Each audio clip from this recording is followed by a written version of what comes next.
Welcome back. Joining us in studio this morning, Vicki Meisler. This is very special. She is the current title holder from the Mac and Cheese Smackdown event hosted by the Boys and Girls Club of Southwest Missouri.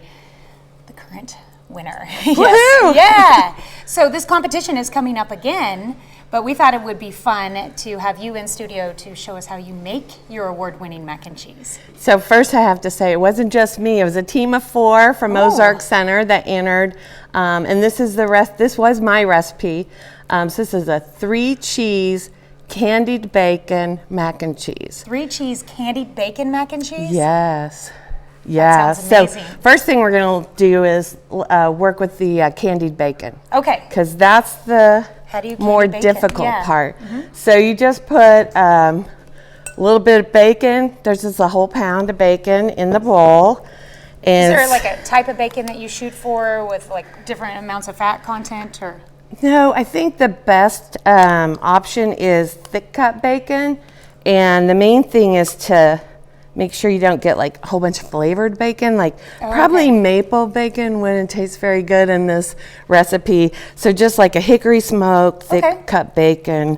And you just rub all the bacon in this nasty mustard. Yum. So this is the messiest part of the whole recipe right here. So you're gonna like take the mustard and run it up and down the bacon. And you wanna get a parchment or a sheet pan and either line it with parchment paper, or you can use a sill pad type thing, or an oven safe wire rack is probably the better way to go.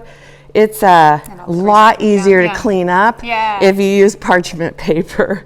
So that's what I always use, but you just make sure that you lay it out. Now, is this a family recipe or something you came up with or your team came up with? This is just a family recipe. We have 4 grandsons and they love candy bacon mac and cheese.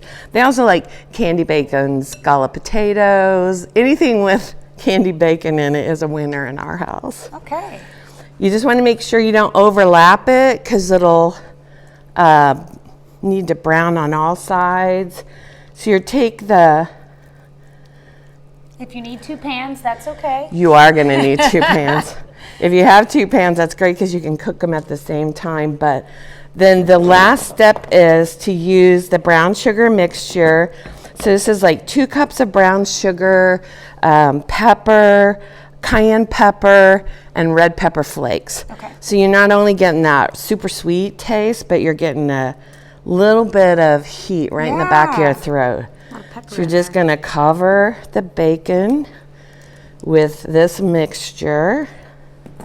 It's okay to be messy. It is a messy recipe. This would be a fun one to make with your kids. Yes. It'd be nice if the kids would do it for you and then you wouldn't have hands like I do. So you're just going to put it all over the bacon, make sure all the parts are covered, and then you go in and pat it. So it sticks in really, really good. You're going to bake it in the oven for about 25-30 minutes. You just got to keep an eye on it because this sugar is going to caramelize and get all bubbly. You don't want to burn it. It's a lot of work for burning it. I see your finished product of what it's supposed to look like. So that goes in the oven. This is the finished product. And 25-30 minutes later, it's going to look like this? It comes out of the pan. The pan will be full of like caramelized sugar. It'll, flow off. But if you let it sit for about 15 minutes, first of all, it cools off. It's too hot for your fingers. But then you can peel it off the parchment paper. You can fold the parchment paper up and toss it in the trash. Okay, well this sounds like a good time to go to commercial break, and when we come back we'll show how it's put together and learn more about this year's Mac and Cheese Smackdown event. We'll be right back.